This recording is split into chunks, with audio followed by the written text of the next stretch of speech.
So the whole concept of body positivity, it all had good intentions, but do you think it's gone too far now?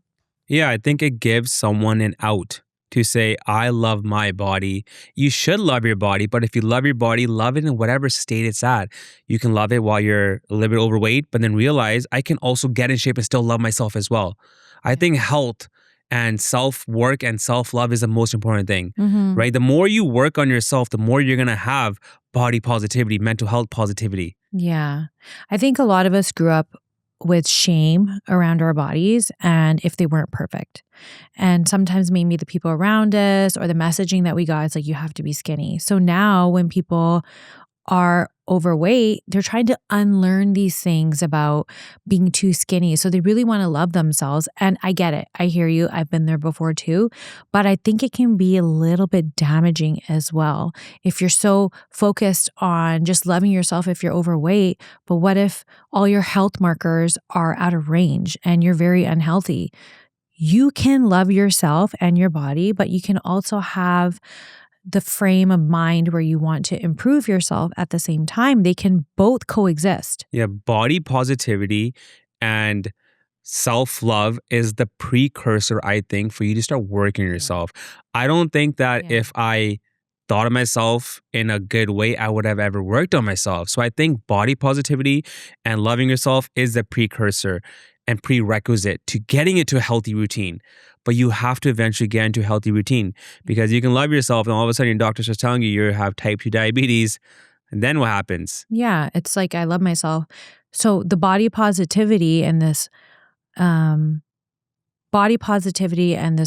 new movement that's going on can be a little bit of a slippery slope. It can be a double-edged sword. Right? But I think it's still better than nothing. I think if you are overweight and you hate yourself, you're in a much tougher spot.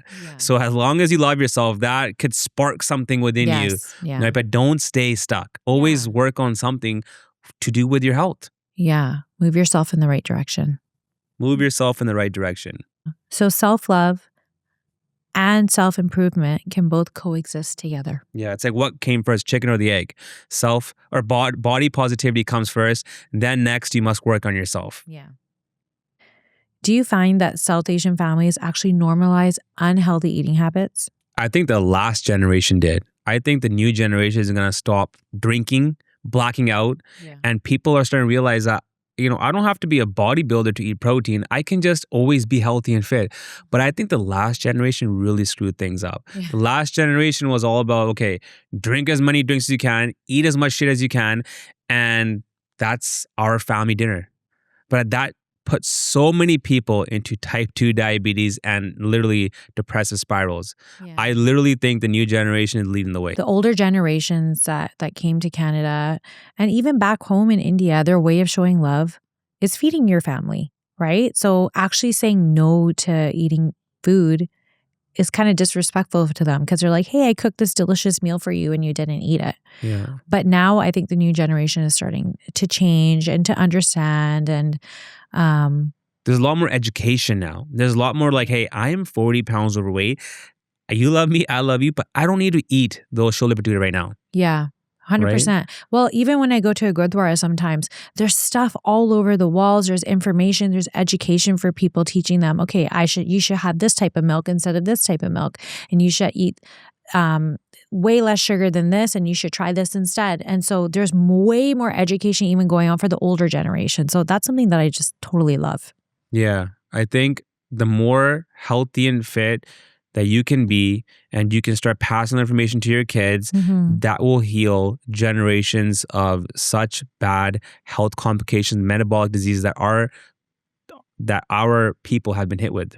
Yeah. For sure. Why do you think the people closest to you actually make your health journey harder? They don't want to see you exit their life. They feel like the version of you that you are right now, that is like their best friend, their brother, their sister. And if you change yourself, you're either going to force them to change and they don't want to change, or they're going to lose you. So I don't even think that you should take it in a bad way. It shows you how much they love you, but sometimes you got to do what you got to do and you got to change yourself and you got to let certain people go. And if they come back around, they were always meant to be there, like that quote, right? Yeah. What is it? Leave someone alone. And if they, what's the quote? If you love something, let it go. And if Yeah. it comes back to you, then it was Yeah. meant for you. Same thing with your friends and family, whoever it is. You do what you do, but your family and friends will always try and hold on to you because they love you. Yeah. And they don't even understand a world where there's a different version of you. So they feel like you are leaving their life. Yeah. And that is a part of the health and fitness journey. When you go on your health and fitness journey, you must walk this path and you will be tested in so many ways. And how bad do you want it? Are you willing to let go of family and friends that have been around 20 to 25, 30 plus years to do what you got to do? And if the answer is yes, you have what it takes. But if you're a people pleaser, you will not get far. Yeah. Right? So in the end of this, it's because they love you and they don't see a world without you, but you got to do what you got to do and you got to recreate your own world. Even though you might not really even be going anywhere. Yeah. Like you're still going to be around. I think that fear that they have is on a deep subconscious level. Yeah. Well, it's your personality. Like your personality is changing.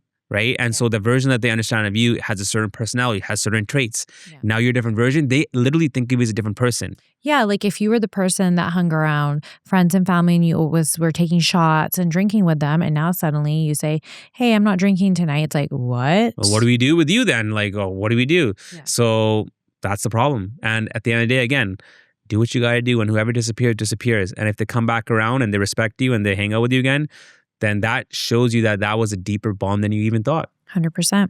So do you think that the phrase happy wife, happy life is actually kind of toxic? I mean, we both said this. I think that's one of the most cringe statements ever. I think the guys that say happy wife, happy life are always the drunk, out of shape guys that are like, try and mask this. Yeah. For me, I think, why walk on eggshells? Yeah. It makes me feel like this person is walking on eggshells all the time. Maybe they're afraid of their partner's moods and they're not being authentic and real in their marriage or their relationship. So that's how I start to perceive things. It might not be like that for everyone else, but I don't know about anyone else, but I would want my marriage foundation to be based on truth and authenticity, as opposed to somebody being afraid of my mood and meltdowns and crashing out. Yeah, I think happy wife, happy life, if you do it the wrong way, will lead to like a ticking time bomb, right? Yeah. You're masking her, maybe take her shopping, keep her preoccupied, and you never get to the root of it. So sometimes I say things to you that make you not happy in the moment, but make you kind of have this, okay, you know what? They sting. They sting. They sting. It hurts when you say something tough and it stings, but maybe it's for my betterment, because why would you want to sabotage me? We're on the same team. So short-term pain for long-term gain is a better way, instead of always being happy wife, happy life, right? Yeah. Because why should the whole household only rely on if the one person's happy? Yeah. What if I'm making you happy all the time, but then for me, that causes me to always downward spiral because I start to resent you. Yeah. So I'm always suppressing. People spoil the crap out of their wife, and then they expect something from their wife, and when she doesn't deliver, they start resenting her. Yeah. Just everyone be happy, right? Say the things that you need to say to make your marriage move forward, and just make sure that on a daily level, everyone's calm, cool, and collected. Yeah. But it doesn't have to swing one way or the other. Marriage is a 50-50 relationship. Both people should be happy. Because if I'm happy, then you're happy. And if you're happy, then I'm happy. And we all live a happy life. Yeah. So do you think that marriage is 50-50 equally between each partner, or it's not? I think keeping the score will ruin your marriage. I genuinely think that it can't always be 50-50. Sometimes it's 90-10. Sometimes the woman's giving it all. Sometimes the man is, right? It's a balancing act. That's the whole thing. Nothing ever stays 50-50. Yeah. I think that trying to calculate if everything's fair in the marriage, like, did I do this much and he didn't and all that, I think that actually ruins a marriage, and it causes a lot of resentment, a lot of pressure in the marriage. I think instead, like, how do you even know what 50-50 is? Like, what if a guy's working overtime, he's working, but the woman at the home is doing everything else? Like, how do you quantify 50-50? Yeah. Right? It's hard. Like, there's days where you're operating at 80 and I'm operating at 20. Yeah. And there's days where it's flipped as well. I think that marriage requires flexibility and it can't be 50-50 all the time. I think that marriages are built on the days it's not 50-50 and someone's doing everything and the partner that's doing everything is doing it with like no resentment, right? Because that kind of allows the other person to feel safe both ways. A guy's going to feel safe that his household's being taken care of when he's maybe absent. A woman's going to feel safe that she's having maybe like a meltdown, but the guy's still there for them. Who knows? Everyone's different. I think that not doing 50-50 gives you the opportunity to grow your marriage. I love that. So I guess in conclusion, it's not 50-50. No, it's not 50-50. It's just do whatever it takes to make the household run. Yeah. Do you think that spouses should be honest with each other about the other person's weight gain? I think they should. I think that's honest communication, but it's how you present that communication, I think, that everything comes down to. If you do it in a putting down way, in a nagging way, then that person isn't going to try and step up their standards for you because you kind of pissed them off. Yeah. If you do it in a way where it comes from a loving spot and you genuinely are trying to help them, and I think that's how you do it. But there's also, I think, a threshold before it's too late. Like if you wait 6 months, 1 year, 2 years, and let your partner get to a point where they're so far lost in these bad habits, it's going to be really hard to bring them back. Yeah. Right? So I think it's just about that kind of, that balance of telling them at the right time in the right way. In the right way. I think the right way really means respectfully, in a way where you're like, hey, I respect you and I love you and I'm saying this out of genuine concern as opposed to a put down, like you said. And I think that love ain't lies. If you love the person, don't lie to them. I think too many times that's so true. People are trying to walk on eggshells and then like your partner's gaining weight, you're not even saying anything. In the back of their head, they will think, why aren't you fighting for me, my standards right now? Because something's happening in their personal mind that's making them gain weight.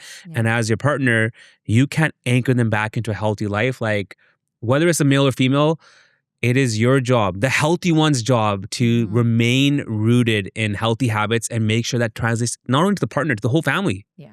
But love ain't lies. And you can still love your partner if they gain weight or whatever it is, but tell them, I'm concerned about your health because I know the version of you that was healthy and fit, and there's a different version of you now. Of course, if you met the person and they're already whatever size they are, and that's a different story. But if they've changed and you know that they're slipping, it is your responsibility to tell them, let's gradually get this back on the right side of the line. Not only for looks, health, mindset, mood, right? Longevity. Yeah. It's all important. I mean, that was me. I was 40 pounds overweight and you told me that in a nice way. No way. I did try the put down way. That didn't work. No, I overate. See, that's the then thing. You just ate more. If you do it in the wrong way, I will eat more to spite you. You right? did. Because that is my way of coping with not. So then I changed my approach. Yeah, you changed your approach. I lost weight, but that's the thing. You never gave up. Yeah, didn't give up. Love ain't lies. Love ain't lies. Do you think that couples should be working out together? I think if you're around the other person all day long, I think that workout might be your mental break. I know a lot of people that want to work out to get in their own headspace, but sometimes having a clinging partner, and it depends. Like if you're really into working out and your partner's not, you might want to give them a little space for them to kind of get into their own little groove. Yeah, it's empowering to work out on your own. One thing I will admit is that when we do work out together, like I kind of use you and I'm lazy. So I'm like, hey, can you switch this weight for me? Can you put these weights away for me? And you're not going to say no to me. So I kind of use you to my benefit. Yeah. But when I do it on my own, I'm more independent. It's more empowering. I feel different after I do it on my own. So I feel like I can't work out with you every single day. I can work out like twice a week, but I need my own time where I can literally just like let loose and go as hard as I can.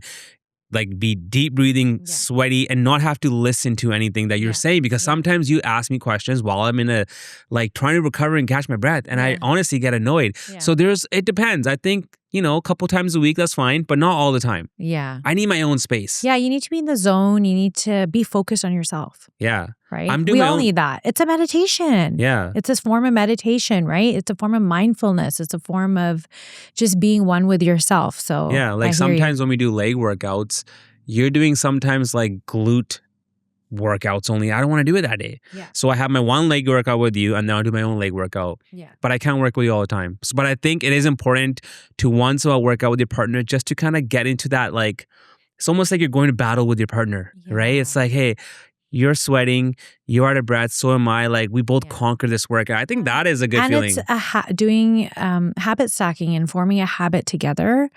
Doing things together, having the camaraderie of something brings people closer together. So you should work out with me.